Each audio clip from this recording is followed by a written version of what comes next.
Greetings, my movie ghouls. I thought I'd never seen Hellraiser before, but it turns out once I'd watched this, I remembered it, and oh man, what a film. I remember seeing the videotape and how scary Pinhead looked on the cover. He was one monster I didn't want to dream about, and I chose not to watch it as a child.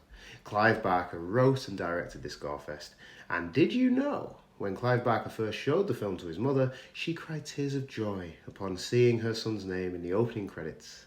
He leaned over and whispered to her that that would be the happiest she would be for the next 2 hours.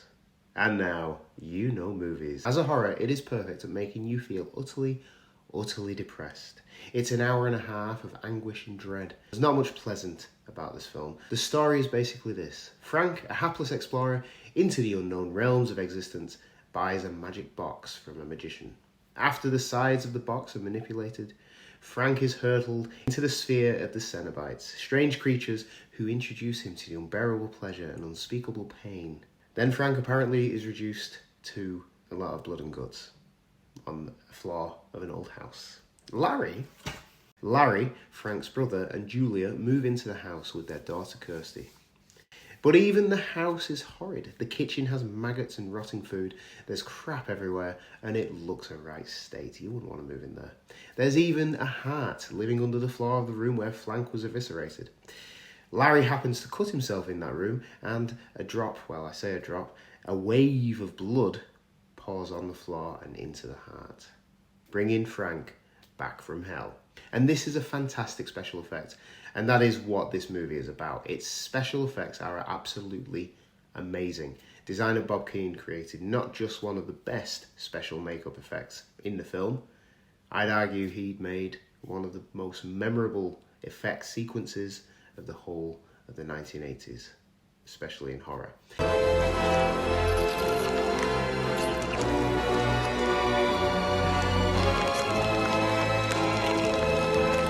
It's a startling transformation of which the man rips himself out of one world back into ours. And the way they did it was using a false floor, puppets, and melting wax filmed and put in reverse.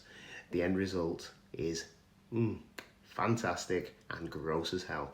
Frank needs more sacrifices though, and Larry's wife, Julia, whom Frank had an affair with, is now bringing men back from bars so Frank can bring his whole self back from hell.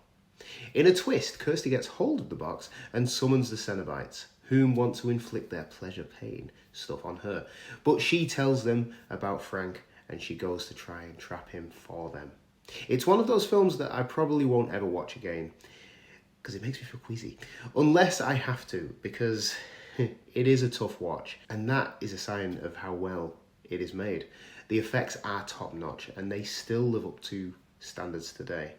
The scares are good, and a few times I did jump, but again, it just makes me feel queasy. I haven't seen the new one, but if it's anything like this, I'll be impressed. I'm going to give it a solid 4 pumpkins out of 5. Do you like Hellraiser? I can't believe anyone would actually like it. It's gross. Let me know what you thought, and thanks for watching. Like, share, subscribe, and ring that Halloween bell to be notified every day in October when we release a video. And sleep tight. We'll tear your soul apart.